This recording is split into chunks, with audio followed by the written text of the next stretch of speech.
এই বছরটি গুরু রাজা, রবি মন্ত্রী এবং শনি শস্যাধিপতি হওয়ার কারণে অত্যন্ত ক্রিটিক্যাল বছর বলেই মনে করছেন জ্যোতিষ। যে 6টি মাস কাটালাম তার মধ্যে সমস্ত দুর্ঘটনার সাক্ষী আমরা সবাই। বছরের প্রথম দিক থেকে লক্ষ্য করলে দেখা যায় বছরের প্রথমেই মহাকুম্ভের মহামৃত্যু। মহাকুম্ভে পদপিষ্ট হয়ে বহু পুণ্যার্থীর প্রাণ চলে গেল।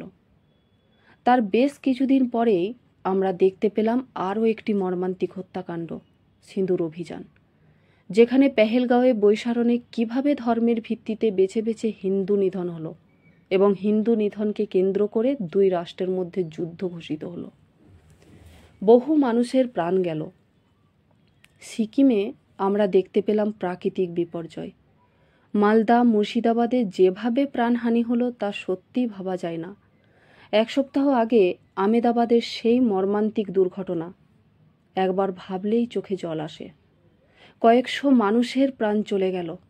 কেদারে হেলিকপ্টার ভেঙে 7 জনের মৃত্যু হলো। এরকম আকস্মিক অঘটন আরও হতে পারে, প্রাকৃতিক বিপর্যয় হতে পারে। আসলে জ্যোতিষ বলেছে যে বছর রবি মন্ত্রী হন সে বছর মানুষের শোক ভয়ে তারা উদ্বিগ্ন থাকবে।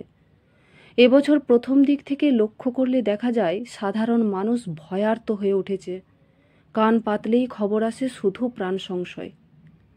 শনি শস্যাধিপতি হওয়ার কারণে শস্য হানি হবে, খাবার জিনিসের দাম দ্বিগুণ বেড়ে যাবে। কিছুদিন পর দেখব জলোচ্ছ্বাসে, বন্যায় ওই জমিগুলো জলের নিচে চলে যাবে। এবছর কৃষি বাণিজ্যের সঙ্গে যুক্ত বিভিন্ন মাধ্যম সমস্তটাই মার খাবে। চারিদিকে আগুনের শুধু তাণ্ডব চলবে। কুম্ভে 4 বার আগুন জ্বলল, ছারখার হয়ে গেল। সাধুদের ছাউনিগুলো সব পুড়ে শেষ। আমেদাবাদে বিমানটা জ্বালানিতে ভর্তি ছিল। ব্লাস্ট করার সাথে সাথেই ঝলসে সমস্ত মানুষগুলো মরে গেল। খিদিরপুরে কত মানুষের দোকান পুড়ে ছাই হয়ে গেল। শুধু তাই নয়, চারিদিকে খাদ্যাভাব দেখা যাবে, চিকিৎসার অভাব হবে। তার সাথে সাথে চারিদিকে ঘোর তাণ্ডব চলবে। ভারত, পাকিস্তান, বাংলাদেশ এই সমস্ত দেশগুলোর মধ্যে একটা উত্তেজনা, প্রত্যক্ষ লড়াই চালু হয়ে গেছে। জ্যোতিষ বলেছেন শান্তির জন্য একমাত্র উপায় হচ্ছে শিব পূজা, কারণ তিনি মহামৃত্যুঞ্জয়।